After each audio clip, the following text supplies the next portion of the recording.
Live from our 7 Tasmania studios, your nightly news with Joe Palmer begins now. Good evening, everyone. Tasmanian volunteer firefighters have arrived in New South Wales, ready to help battle devastating blazes across the state. The 41-strong contingent will relieve local crews who are dealing with enormous catastrophe.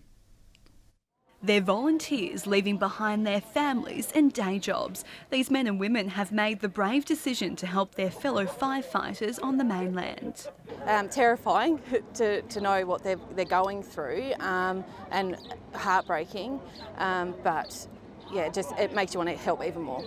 30-year-old Kate Cox is a receptionist at Launceston General Hospital. She's been a volunteer with the Tasmania Fire Service for a decade. New South Wales have been here to help us numerous times, and yeah, I just jumped at the opportunity to be able to help them in return. Yeah, and just seeing all the devastation, you just want to be able to lend a hand. It's going to be confronting, and there'll be a number of support mechanisms in place to help our firefighters through this. She's one of 41 firefighters from the northern region heading to disaster zones south of Sydney. It makes you want to go over and help. It's a bit frustrating to sit here and see what's happening and knowing that you've got the skills and capabilities to try and alleviate some of that. This contingent will be deployed to New South Wales for 7 days, providing much needed relief to local fire crews. Their main role will be letting local firefighters have a rest and working in and around threatened communities, doing property asset protection. The group took off from Launceston Airport this morning. The fire service says it's adequately equipped to fight current fires across the state. We're constantly looking at our risk here, and currently our fires are well resourced, and we believe we can support this deployment. Further strike teams from Tasmania could be sent in coming weeks. We're looking at it every day, depending on the risk we have here and the fires we have here, and we'll make that judgment on a weekly basis. Letitia Wallace, 7 Tasmania News. A Mangana man alleged to have unlawfully set fire to vegetation has today faced court. Robert Matthewson is also charged with lighting a fire on a total fire ban day near the township. The 35-year-old did not enter a plea. He was remanded in custody and will reappear in court on January 31. Authorities say they're taking no chances with a bushfire edging closer to a disused coal mine near Fingal. While crews have gained the upper hand at fires in the state's south, the fight in Fingal is far from over. Less than half a kilometre from a former coal mine, smoke ominously rises from a bushfire. It is very close, and we're working closely with management to address any issues we've got there. Inside the site, mounds of black rock is hosed down. Overhead helicopters pass over, striking at flames deep within the tough terrain. The Fingal fires have now claimed 16,000 hectares. But the fire is backing down, it's quite benign, and the risk will be if the fire flares up as it approaches that coal mine. This is the scenario authorities fear. The 2014 Hazelwood coal mine fire in Victoria, which burned for 2 months. Fingal and its surrounds remain at a watch and act level. And at Western Junction near Launceston Airport, a grass fire triggered an advice warning. But confidence is growing with the blaze in Pelham. That's within containment lines. There's a lot of work going on with that fire over the next few days. Sean McComish, 7 Tasmania News. And while Australians continue to watch these devastating bushfires unfold, selfless Tasmanians are stepping in to lend a hand. Tonight, we meet several local businesses who are using their trades and even wages to raise funds for the cause. A charitable celebration of a new decade. Last week, this cosy wine bar in Hobart was raising much more than just the New Year's spirit. We decided to set up a little fundraiser to raise money for Adelaide Hills bushfire appeal. We managed to raise just under $7,000, so we just topped it up to $7,000 and sent it up yesterday. Yes, we gave our proceeds instead of taking that for the business, but you know, everyone that came in just gave so much, and we had like charity auctions for bottles of wine, and everyone was just in such great spirits and super generous. So, you know, we have them to thank. It's one of several businesses across the state doing its part as the nation battles unprecedented blazes. Nearby popular restaurant Veg Bar is preparing to chip in the total earnings and wages made next Tuesday. We're very lucky to live in this bit of country, and we'd love to do our part in helping out in any way possible. It's incredible, especially during this time when it is quite disheartening and devastating. It's good to see that, you know, humanity itself can come together. Fitness group KX Pilates pouring in donations from a day's worth of classes in Hobart and Rosny, with more ahead. The result of these fires doesn't end today or tomorrow. It's going to be an ongoing thing. So we will run free classes and have people, instead of pay for those free classes, to donate. While Smitten Merino is also pitching in 10% of its sales. Well, we've seen the fireys out there actually on the front line fighting the fires, and just can only imagine that they're probably under-resourced and could do with some more support. Generous displays of Tasmanian charity. Ruby COMMANE, 7 Tasmanian News. The controversial Mount Wellington cable car proposal has taken another step forward today. The company behind the plan has handed over crucial extra information needed by council to move forward, but the long-fought battle is far from over. As the sun rose over Mount Wellington this morning, anti-cable car activists were making their feelings known. Protesters dressed as sentinels positioning themselves across the summit, continuing their fight against a controversial proposal. They want the amenity and the things that we enjoy about the mountain protected from privatisation, from commercialisation. The company behind the divisive plan today handing over extra information requested by the council, needed on more than 30 different areas. In some cases it's clarification, sometimes it was new questions. So it wasn't a matter of the DA being deficient, it was a matter of additional questions coming from council. It ranged from traffic management to Aboriginal heritage and environmental issues.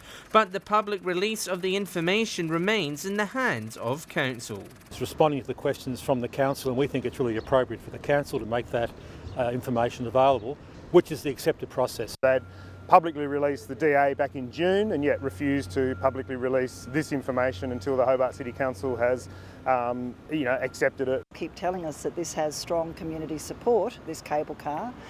If that is the case and we dispute that, then they should be open. The company remains confident it's answered any lingering questions. When it's available will be the full information, and the community will be able to make an informed decision and be involved, we hope, in a community discussion. It's hoping a decision will be made by the end of the year. John Hunt, 7 Tasmania News.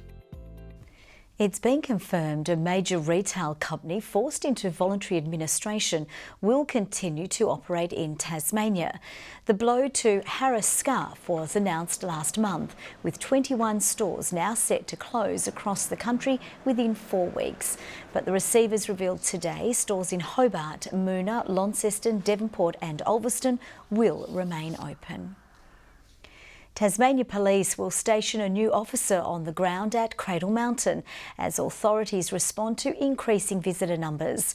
Police say they've seen a rise in the number of reported incidents, with around 300,000 people visiting the iconic park last year.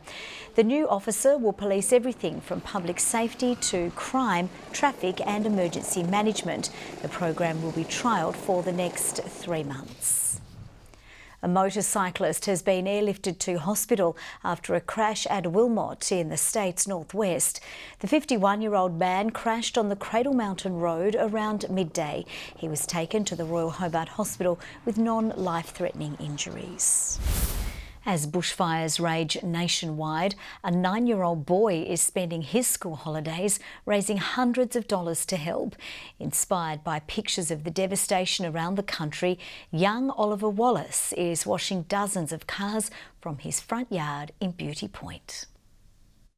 He's too young to fight the fires himself, but Oliver Wallace has found a way to help. His car wash charity is raising vital funds for the Red Cross and animal rescue group Wires. It makes me happy because so all the animals can get saved and the firefighters can get like stronger hoses so it's easier to put it out. The bushfire crisis has hit close to home. Oliver's firefighter uncle is currently helping efforts in Fingal, while family friends in country Victoria have been in direct danger. We're not affected, but we have lots of people getting evacuated, so we want to help them out too. Donations from the steady stream of dirty vehicles, including our own, raised hundreds of dollars for the cause. We're so proud of him. I thought it was amazing that he came up with this idea. It just started from somebody saying, I'll bring a car up and you can do my car, and then I'm mentioning it to some parents' friends, and then suddenly I put the post on Facebook and everybody jumped on board. And when he's a little older, Oliver plans to swap the garden hose for one which will tackle blazes head on. If there was a fire near me or close by, I would try and volunteer. Even if I was like at work in the future, I was at work, I would still say, hey, I'm going to go volunteer for the firefighters. Tom Johnson, 7 Tasmania News. One of Australia's richest art prizes is officially open for entries. The iconic Hadley's Art Prize launched in Hobart today, focusing on paintings and drawings of Australia's landscapes. The event also announced a new award for artists, offering the winner a 1-month studio residency. This kind of prize offers a different experience to the winning artist, something that money can't buy, time and a dedicated space to develop their practice, which is really important for artists. I think it's an incredible opportunity to come here and work in Salamanca Art Centre with the amazing collection of artists here. You're very fortunate. The overall winner takes home a $100,000 prize. The Labor Party is accusing the Tasmanian government of hiding the details of a quarterly update on the housing situation. Party leader Rebecca White claims the Liberals are deliberately hiding information which she says should have been released last month. We need to understand whether this data has improved or whether the government's hiding it because it's in fact got worse. But the government says the quarter only finished 6 days ago and the release of the information is not overdue but will be coming soon. Darcy Short has smashed 7 sixes on his way to a century in last night's Big Bash game in Perth. The Hurricanes held off the Scorchers by 8 runs, notching up the side's 3rd win of the season. But a side strain to bowler Riley Meredith soured celebrations. With his spot in the Australian one-day squad looming, this was the proof selectors needed. Oh, tucked away. There's no protection down there. The first of 7 sixes for Darcy Short, but he was lucky. Chance of a wicket. They're going to come off the boundary quickly and it's down. How costly will that be? Very costly, as it turned out. Catch. Goes long, gives an opportunity to, I reckon, 5 rows back, straight down the ground. Short would hammer the Scorchers' attack and the home side paid a heavy price for poor fielding. Farwad Ahmed's face said it all. The flashiest 6 was saved for the last ball of the innings. And he's got it in the air. Is it going to go all the way? It does. What a way to bring up your second Big Bash 100. Take a bow, Darcy Short. In reply, Riley Meredith conducted the sweetest sound for a bowler. Through him.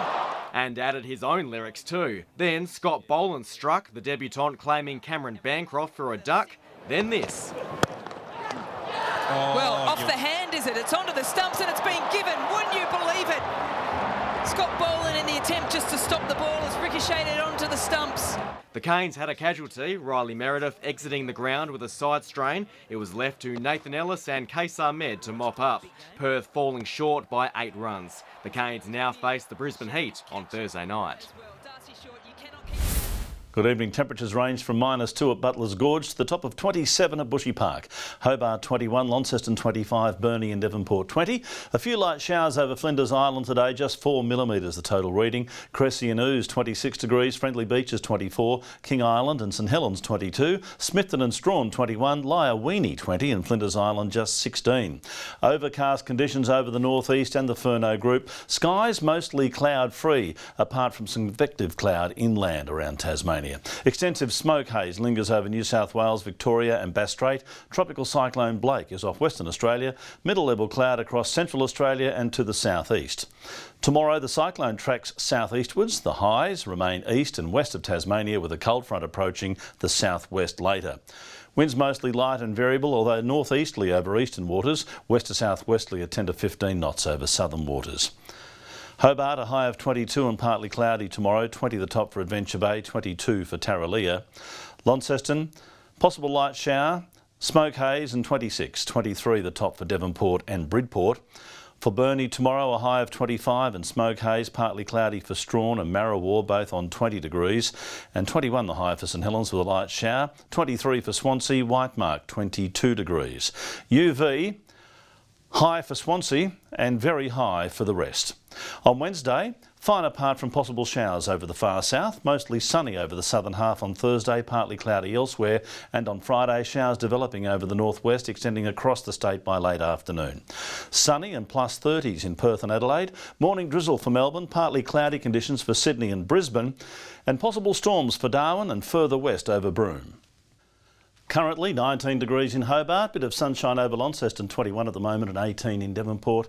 And Joe, I know it's been a long, hard couple of weeks for you, but your wishes have come true. We're back together here on the set. All my dreams right there on that box. Thank you very much, Mert. That's all from the team for now. Thanks so much for your company. We'll see you a little later. Bye-bye.